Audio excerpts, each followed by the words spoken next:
오늘 우리를 위한 하나님의 말씀은 시편 32절 1절로 11절 말씀입니다. 오늘 제가 읽은 말씀은 제가 좋아하는 성경에서 좋아하는 인물 중에 하나인 다윗의 시편입니다. 오늘 말씀을 보면 1절에서 11절까지 있는 말씀인데 1절과 2절에 다윗이 이렇게 얘기를 해요. 하나님 앞에서 복된 사람이 누구냐 이렇게 얘기를 하면서 딱 한 사람입니다. 하나님께 죄를 용서받은 사람이 복된 사람이라고 다윗이 이야기를 합니다. 그런데 3절과 4절에 넘어가면 다윗이 자기가 죄를 지은 것을 알고도 하나님께 고백을 하지 않았더니 3절과 4절에 보니까 온종일 끊임없이 신음을 하고 너무 그 신음이 고통스러워서 뼈가 녹을 정도였다고 고백을 합니다. 혀도 말라버릴 정도였답니다. 그래서 이 죄를 고백하지 않은 고통이 너무 커서 결국 5절에 하나님을 거역한 나의 죄를 고백합니다 라고 고백을 했어요. 그랬더니 하나님이 기꺼이 다윗을 용서해 줍니다. 그런 다음에 6절로 넘어가면 다윗이 이 죄를 용서함을 받은 이 사람을 다른 이름으로 부릅니다. 경건한 사람입니다. 우리가 교회 다니는 그리스도인들을 보통 성도라고 부르잖아요. 이 성도란 말은 하나님 앞에서 죄가 용서되고 가리움을 받은 자라고 합니다. 본인이 잘나고 본인이 거룩해서가 아니라 우리는 여전히 죄인이고 하나님 앞에 약한 존재이지만 하나님의 은혜로 죄가 가리워짐을 받은 사람들이기 때문에 우리가 담대하게 우리를 성도라고 부를 수 있는 것입니다. 이렇게 하나님께 죄를 용서함 받은 사람은 성도가 되는데 이 사람의 기도, 경건한 사람의 기도는 홍수처럼 고난이 몰려와도 다윗이 말하기를 그 고난이 이 경건한 자에게는 미치지 못한다라고 이야기를 합니다. 세상 모든 사람들이 고난을 당하고 어려움을 겪지만 하나 차이는 하나님을 예배하는 성도들에게는 그의 기도 때문에 홍수 같은 고난이 다가오지 못한다는 것입니다. 그 다음 8절과 9절에 보면 주어가 잠깐 바뀌어요. 1절부터 7절까지는 다윗이 고백하는데 8절과 9절은 그 말씀의 주어가 약간 애매해요. 그래서 주석에 보니까 어떤 주석에서는 하나님이 얘기하는 거다 이렇게 얘기한 주석도 있고 다른 어떤 주석은 아니다 다윗이 얘기하는 거다 이렇게 얘기하기도 하는데 이렇게 보면 8절과 9절을 보시면 저는 사실은 하나님이 말씀하시는 걸로 읽었었어요. 갑자기 말투가 바뀌어서 너가 가야 할 길을 내가 알려줄게. 내가 너를 주목하고 너를 꼭 바라보면서 훈계할게. 너가 해야 할 것들을 알려줄게. 이렇게 이야기를 합니다. 만약에 이것이 하나님이 말씀하시는 거면 하나님이 다윗에게 주신 말씀일 수도 있고 다윗이 이야기하는 거면 고난을 많이 당해본 사람이 이제는 내가 경건하게 하나님 앞에 어떻게 사는지 알겠으니까 너한테도 조금 알려줄게. 이렇게도 들을 수 있는 것 같아요. 그러면서 이 말씀에 하시는 말씀이 너희는 제갈과 굴레를 씌워야만 잡아둘 수 있는 그 분별 없는 말이나 노새처럼 되지 말아라 이렇게 얘기를 합니다. 목사님들이 좀 유명하신 목사님들이 많이 상담 요청을 받으신대요. 전화도 받고 이메일도 오는데 그 많은 내용 중에 내용이 다 똑같대요. 상황은 다 틀리고 여건은 다 틀리지만 결국 마지막 질문은 똑같답니다. 어떻게 살아야 합니까? 이럴 때는 이렇게 질문들을 많이 하신대요. 상담을 받으실 때. 다 다르고 다 어려운 여건들이 틀리지만 질문은 한 가지입니다. 어떻게 살아야 되나? 이게 우리가 가진 질문이라고 해요. 다윗을 보면 그 사람도 항상 어려운 결정을 했었어야 되는 사람입니다. 동굴에서 만난 사울을 죽여야 될지 살려야 될지, 밧세바와 우리아의 일을 공개적으로 자복하고 회개해야 될지 말아야 될지, 압살롬의 반역을 피해 도망가야 될지 싸워야 될지, 이 모든 것들이 굉장히 어렵고 가슴 아프지만 결정해야 되는 일들의 연속이었어요. 그런데 다윗이 다른 사람들과 달랐던 점은 이럴 때 하나님의 음성을 듣는 사람이었다는 점입니다. 왜냐하면 오늘 말씀에 하나님이 만약에 다윗에게 말씀하시는 거라면 네가 가야 할 길을 내가 알려줄게 이렇게 다윗에게 말씀하고 계시기 때문입니다. 다윗이 하나님 보시기에 의롭고 죄의 사함을 받고 경건한 사람일 수 있었던 까닭은 이 사람이 하나님의 지시함을 받은 대로, 하나님의 훈계함을 받은 대로 산 사람이기 때문입니다. 오늘 또 이 본문에 보면 제갈과 굴레를 씌워야만 잡아줄 수 있는 노새나 말처럼 되지 말아라, 이렇게 얘기를 합니다. 말은 겁이 많아서 경주용 말들이 항상 이렇게 눈을 가리잖아요. 옆을 볼 수 없게. 겁이 많고 집중력이 약한 동물이라고 합니다. 그리고 노새는 머리가 나쁘고 의지가 강해서 훈련이 잘 되지 않는 동물이라고 해요. 그런데 오늘 본문에서 우리 보고 그렇게 되지 말라고 합니다. 겁이 많아서 산만해지지 말고 의지가 강해 훈련이 되지 않는 그런 존재가 되지 말아라. 억지로 잡아놓아야 되는 사람이 되지 말아라. 이렇게 얘기를 하십니다. 하나님이 지시하시고 가르쳐 주신 대로 하나님께서 우리를 얼마나 눈여겨보시고 있으신지를 우리가 알면 우리가 하나님의 지시하심을 따라 살 수 있게 됩니다. 순종이 제사보다 낫다고 말씀하신 그 하나님이 오늘 말씀을 통해 한 번 더 순종하라고 말씀하시는 것 같아요. 제가 굉장히 좋아하는 예화라서 제가 제 기억에 찬양 인도할 때도 한번 써먹었고 새벽 예배 때도 써먹었는데 마치 처음 하는 양 천연덕스럽게 다시 예화를 말씀드릴 테니까 혹시 기억하시는 분들도 그냥 천연덕스럽게 처음 듣는 척 해주세요. 제가 너무 좋아하는 예화예요. 그 어떤 목사님이 한국에 계신 분이 주일 주보를 인쇄하느라고 인쇄소에 주보를 맡기셨는데 인쇄소에서 전화가 왔더래요, 목사님한테. 목사님이 깜빡하시고 설교 제목을 안 넣으신 거예요, 주보에. 그래서 이 인쇄소 사장님이 설교 제목이 뭐냐고 이렇게 묻는 전화였어요. 근데 그 주일 설교 본문이 시편 23편 여호와는 나의 목자신이었대요. 제목도 여호와는 나의 목자신이었대요. 그래서 목사님이 인쇄소 그 사장님한테 네, 여호와는 나의 목자신이 예, 이걸로 충분합니다. 이렇게 말씀을 하셨대요. 그래서 이렇게 끊고 이제 그 주일 아침에 주보가 왔는데, 그러니까 목사님은 여호와는 나의 목자시니 요거면 됐어요. 이렇게 말씀을 하신 건데 주보 그 설교 제목에 여호와는 나의 목자시니 네, 이걸로 충분합니다. 이렇게 나간 거예요. 글자가 막 코딱지만하게 나가서 목사님이 너무 당황하신 거예요. 그런데 가만히 주일 아침에 읽어보니까 여호와는 나의 목자시니 네, 이걸로 충분합니다. 아, 맞다 하시는 말씀이 목사님 마음에 드셨대요. 그렇지, 여호와가 나의 목자인 것이 그걸로 충분하지, 내가 뭘 더 바라나, 이런 마음이 드셨대요. 제가 실화예요, 실화. 그래서 이 목사님이 그 설교하시는 걸 들었는데 제가 머리가 땡하게 맞은 것 같았어요. 이게 제가 몇 년 전에 들은 설교에서의 예화였는데 저 아직도 가끔 저한테 물어보거든요. 제가 이렇게 마음이 복잡하고 생각해야 할 것들이 많을 때 여호와가 너의 목자한 거 하나로 충분해? 이렇게 물어봐요, 저한테. 그럼 당연히 아니라고 대답을 합니다.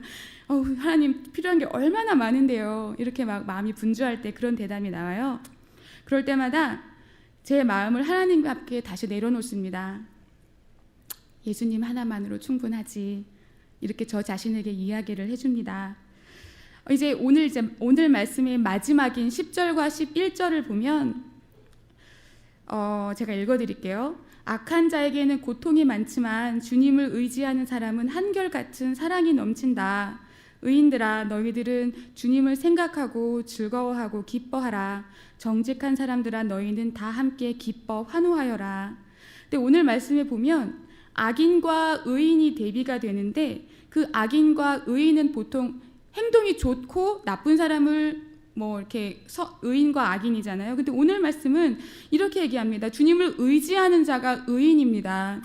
그 뜻은 악인은 주님을 의지하지 않는 사람이 악인이 되는 것입니다. 그래서 제가 이 말씀을 보면서 예수님을 의지하지 않는 것 자체가 우리가 짓는 죄구나, 이런 생각이 드는 거예요.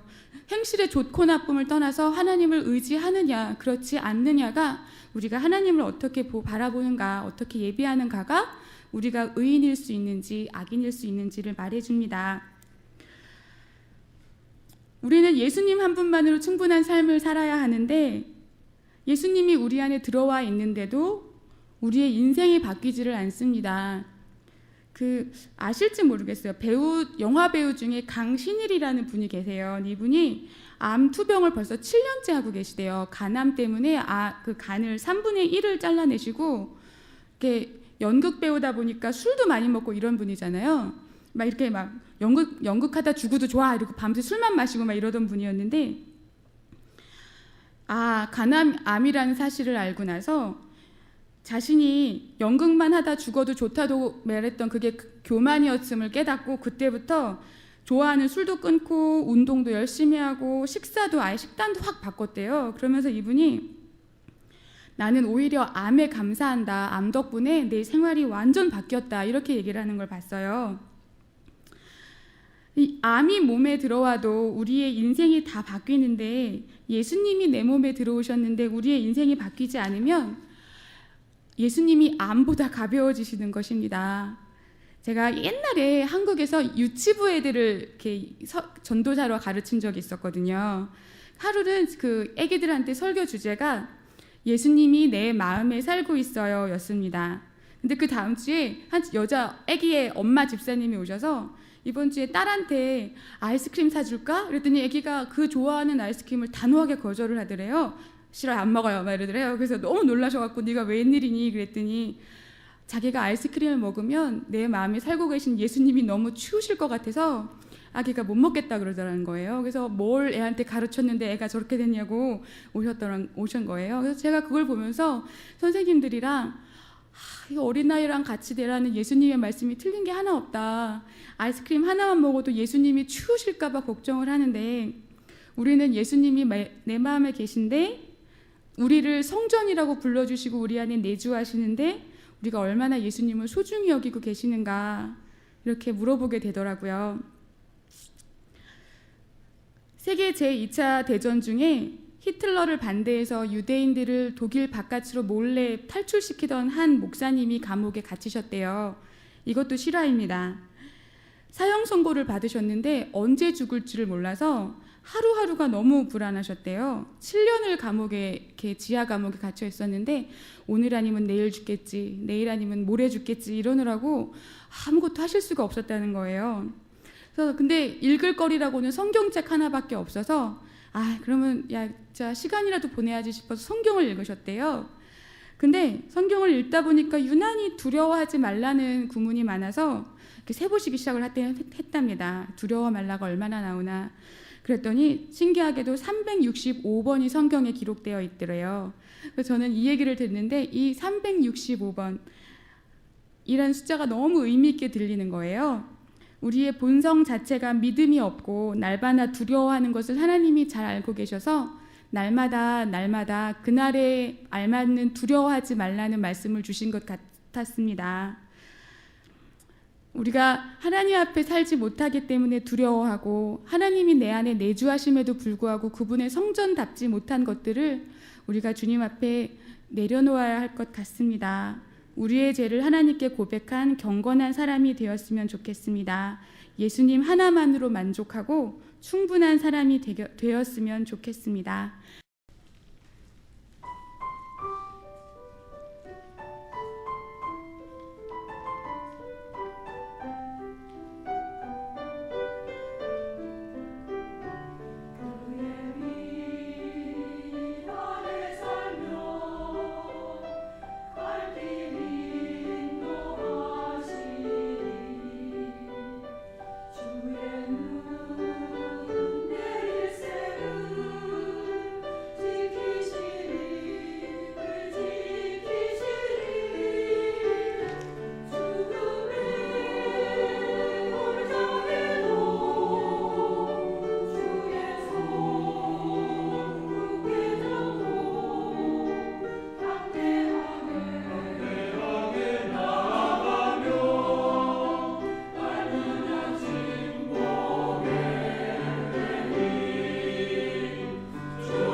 김흥선 목사님이 담임하는 중앙연합감리교회는 203 이스트 캠프 맥다너드 프로스펙트 하이츠에 있습니다.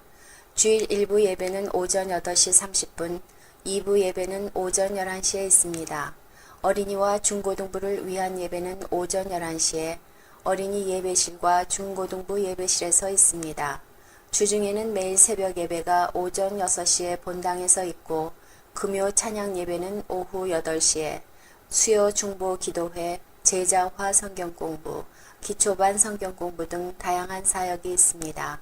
예수님을 중심에 모시고 예수님을 구주로 고백하고 헌신하며 예수 그리스도가 성육신 되는 교회가 되기를 기도하며 성장하며 실천하는 중앙연합감리교회에 관한 질문이나 신앙에 관한 문의는 847-797-1244로 해주시거나 웹사이트 www.koreancentralumc.org